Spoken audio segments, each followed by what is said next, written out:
Olá, senhores.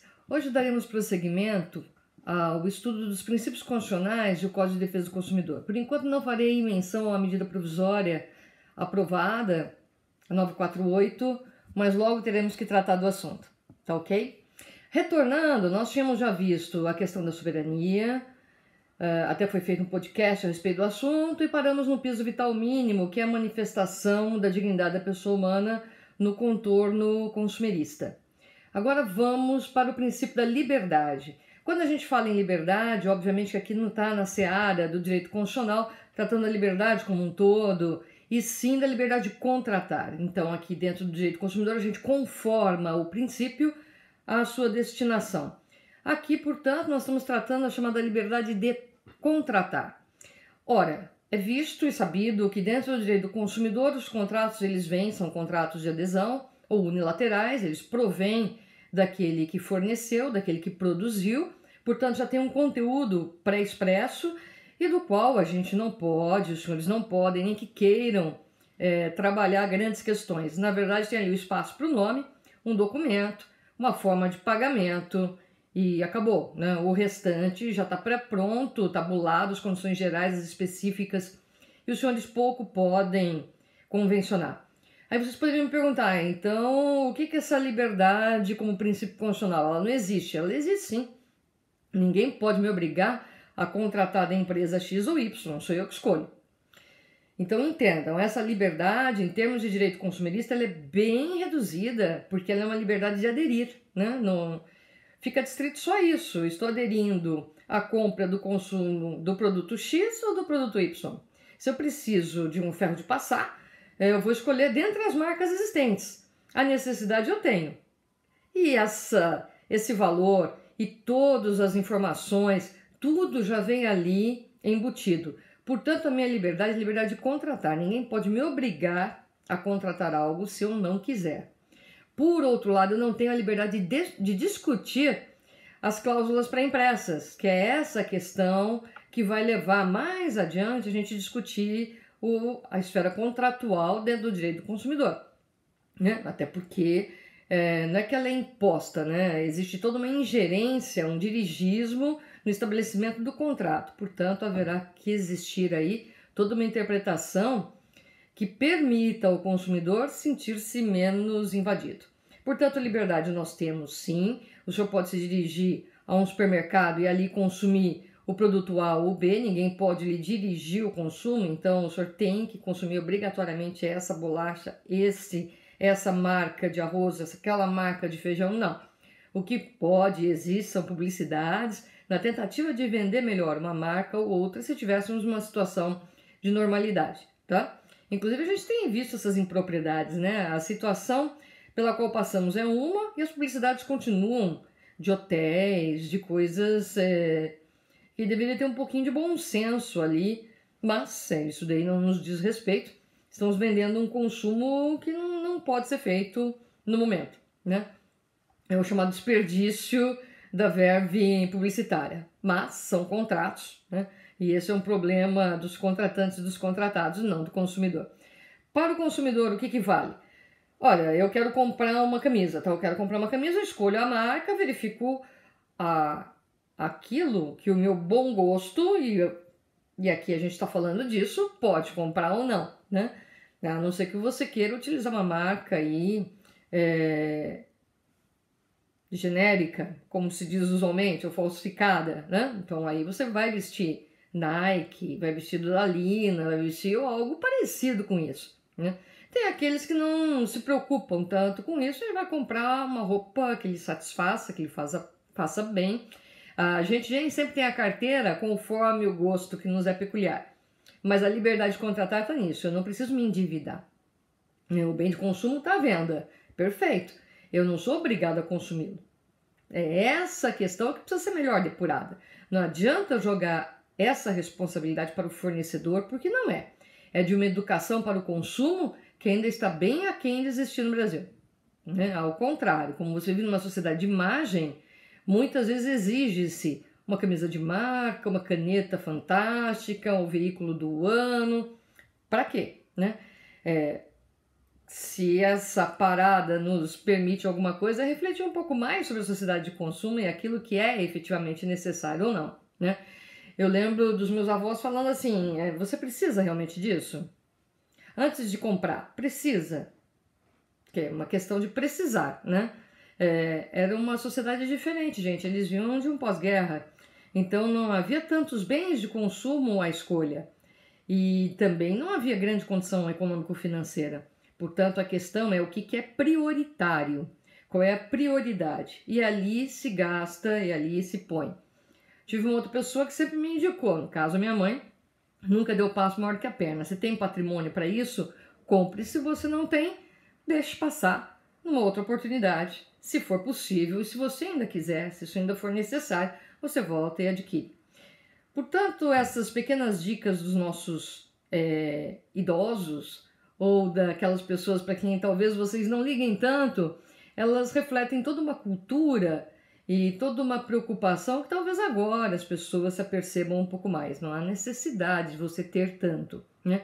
Não há necessidade de você comprometer sua saúde econômica, financeira, num gasto desnecessário. Veja, é uma outra situação de quem pode.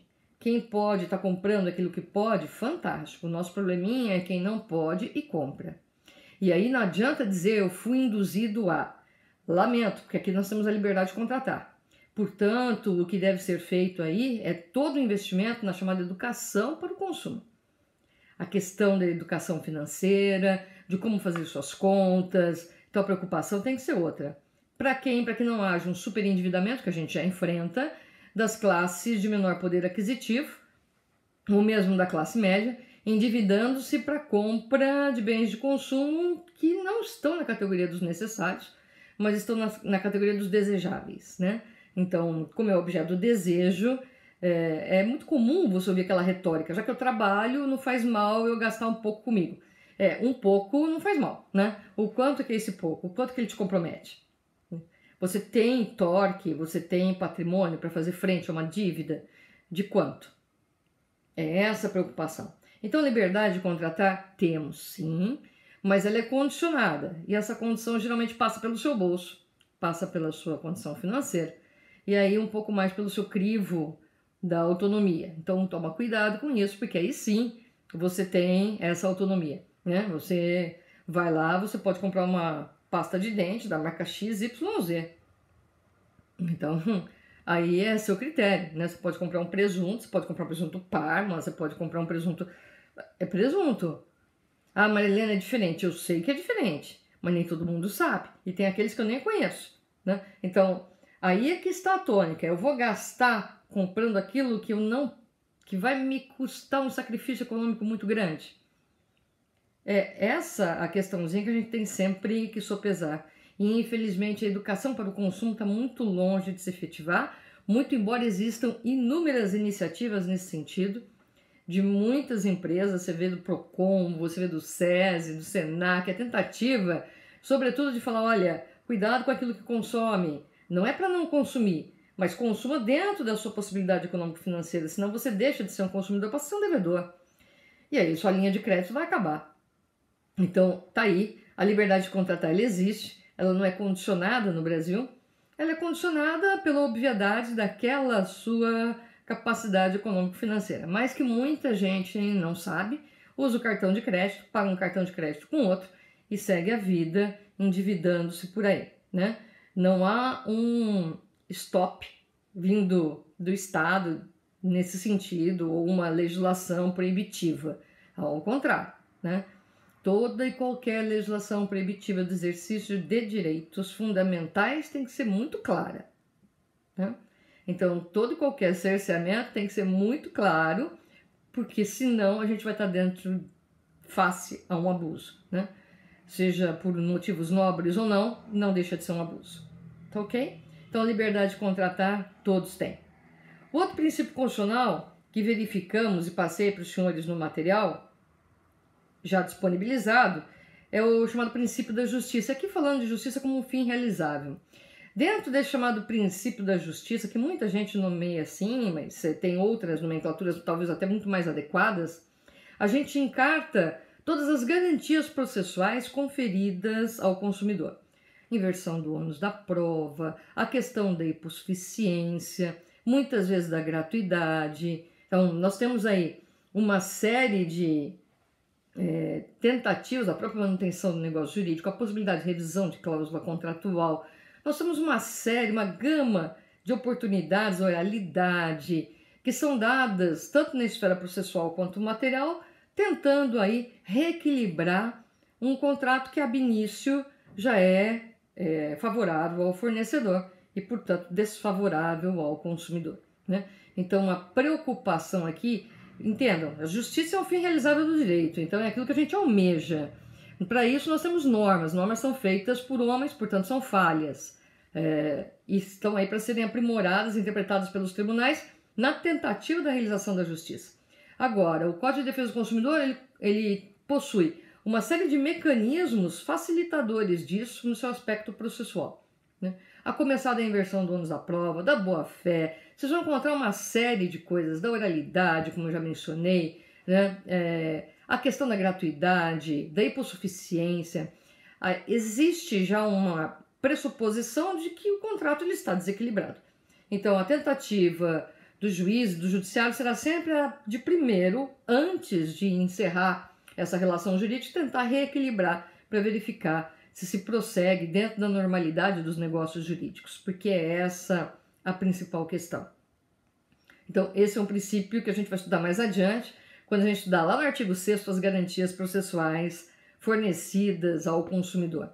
Existe um princípio constitucional que eu acho muito importante, pouca gente dá o devido crédito na esfera do direito do consumidor, que é o princípio da erradicação da pobreza, né? Então, antes que comecem as brincadeiras, mas esse princípio é para quê? Para acabar com os pobres. Vamos falar em termos práticos, você não vai conseguir erradicar a pobreza. Então, Marilena, qual é a conformação desse princípio dentro do direito do consumidor? Muito simples, gente. Antes, você só tinha uma categoria de bens de consumo no mercado. Se você não tivesse dinheiro, economizasse ou ficasse sem o bem de consumo. E aí, com o tempo, nós fomos flexibilizando. Nós não, porque eu nunca fiz parte desse povo que determina as regras, mas houve a flexibilização do acesso ao bem do consumo. Então, quando eu falo em erradicação da pobreza, é garantir acesso a bem de consumo. E isso é muito importante, né? Nós tivemos um crescimento, uma explosão do mercado de consumo. Por quê? Porque você garantiu condições facilitadas de acesso a bem de consumo. Hoje, minha funcionária pode ter equipamentos até melhores eu não digo, mas uma cozinha muito mais equipada que a minha, ela deve ter. Não da mesma marca, não da mesma qualidade, mas ela tem acesso ao bem de consumo. E alguns anos atrás, ou algumas décadas atrás, não teria. Antes da década de 90, não teria. Então, isso era muito raro. Quem podia comprava um carro, você tinha um carro alto padrão, você tinha aqueles carros de classe média e só, você não tinha carro popular. A partir de que momento você ouve falar de carro popular?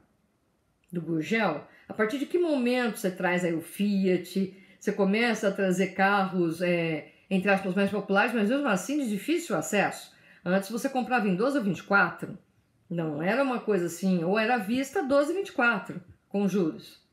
Depois você foi flexibilizando e ao mesmo tempo trazendo outros bens de consumo e permitindo que o carro fosse mais equipado, menos equipado, custasse mais barato.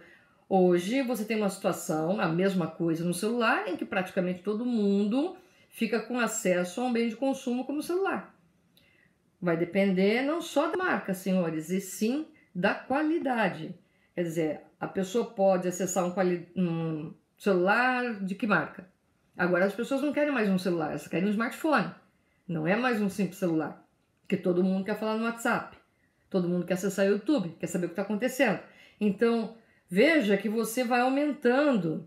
E aí você faz o pré-pago, o pós-pago, tem a recarga. Você vai facilitando o acesso aos bens de consumo. Então, antes a gente tinha consumos de primeira linha, bens e produtos colocados de primeira linha e só. Hoje você tem diversas linhas. Hoje você tem a Sony, você tem a Bravia, que é a segunda linha da Sony, você tem a terceira, que eu esqueci o nome. Se bobear, daqui a pouco tem uma quarta que eles compraram para determinada classe social e por aí vai. Tem gente que pode comprar um ar-condicionado hiper mega thunder, tem gente que vai comprar um remediado, tem outros que vão ficar com ventilador, com circulador de ar, e aí vai. Então hoje você tem essa gama que não existia antes, né? Hoje você pode ter uma geladeira completa, um congelador, freezer. Antes não, era tudo separado. Você pode ainda ter separado, gente, que não vai ter capacidade financeira nem local na casa para ter tudo isso. Então você aí já vai redividindo. Micro-ondas provavelmente todo mundo tem. As marcas é que vão diferenciar, ou seja, o tempo de vida útil do meu micro-ondas vai ser maior do que o tempo de vida útil do micro-ondas da minha funcionária. Por quê? Pelo acesso ao bem de consumo. A marca que eu tenho talvez seja melhor que a marca que ela possui. O que eu posso fazer por ela? Ensinar um pouquinho de economia para que ela aprenda primeiro pagar um para depois adquirir o outro, para não se endividar, né? Então é isso que a gente pode fazer. O acesso ao bem do consumo foi muito facilitado, né? Nós tivemos aí toda uma troca, uma isenção para a linha branca, exatamente para a economia de energia elétrica. Então trocam seus fogões, geladeiras, é a chamada linha branca, que teve uma isenção de impostos, de encargos tributários, para que as pessoas pudessem renovar e com isso ajudassem o governo em outra questão, que é a questão energética. Então nada vem de graça, né? Agora, o que se pode indagar, e fica aí como pergunta para os senhores, é até que ponto você colocar diversos bens no mercado de consumo, qual é o limite para isso? Todo mundo tem que ser consumidor? Não, todo mundo pode consumir, isso eu sei. O que eu quero saber é se a gente tem que flexibilizar bens de consumo para todas as sortes das classes sociais, de tal forma que talvez o último pague e aquele bem seja pernicioso. Como é que a gente vai fazer a fiscalização disso? Esse é um problema que já está corroendo aqui alguns consumeristas que ficam muito preocupados com o tipo e a qualidade daquilo que você está pondo na praça. Vocês estão vendo alguns álcool géis que foram liberados? Gente, aquilo é puro álcool, queima, é um lixo, né? Então, não. E olha que o preço ainda tá caro. Então aí você vai ter um álcool com hidratante, tem gente que compra álcool com hidratante, bonitinho, que é pra mão não ficar ruim. Tem aquele que comprou álcool gel normal, aí vai indo. E lá na ponta da fila, né? Então, cuidado, porque assim, esse daqui é um caso específico, especial, excepcional, perfeito. Mas vamos falar de bens de consumo usual? Escova de dente, tenta comprar uma só. Tá difícil, né? Comprar um sabão, uma escova, a gente já falou isso lá no piso vital mínimo na dignidade da pessoa humana. Aí vem a marca. De que marca? E aí vocês têm algumas marcas, tem algumas que devem, não sei se arranca o dente ou não, mas são horríveis. Ninguém se atenta para isso, como você costuma comprar da sua, então não tem problema nenhum. O outro que se lasque. Então, os bens essenciais, não, tem que existir para todos. Tá. E aqueles que são supérfluos? Como micro-ondas? Prof, como é que o micro-ondas é supérfluo? Você não tem forninho? Você não tem fogão? Para mim é um bem essencial, porque eu não cozinho, né? Ter forninho, ter fogão não vai adiantar nada, é garantia de uma explosão, né? Mas para mim é um bem essencial o micro-ondas. Mas para a maioria que se vira na cozinha, não é. Não é. O forninho faz melhor do que o micro-ondas. Tem gente que dispensa o micro-ondas, mas não o forno elétrico. Então, você cria mito de que aquele bem de consumo é melhor. Aí todo mundo sai comprando. E se endividando. Entenderam como os princípios casam? E por isso que é importante a gente tê-los aí numa dimensão que seja possível visualizar a todos, né? Então, quando eu falo do princípio da erradicação da pobreza, é a facilitação de acesso aos bens de consumo. Hoje, gente, qualquer um pode programar as férias. Você vai pagar em 12 vezes. Então, férias em determinados locais não é só para uma certa parte da população. Eu lembro que antigamente você passar férias na Europa era uma coisa assim de outro planeta, só quem era muito rico, né? Ou quem tinha uma condição em ascensão aí conseguia.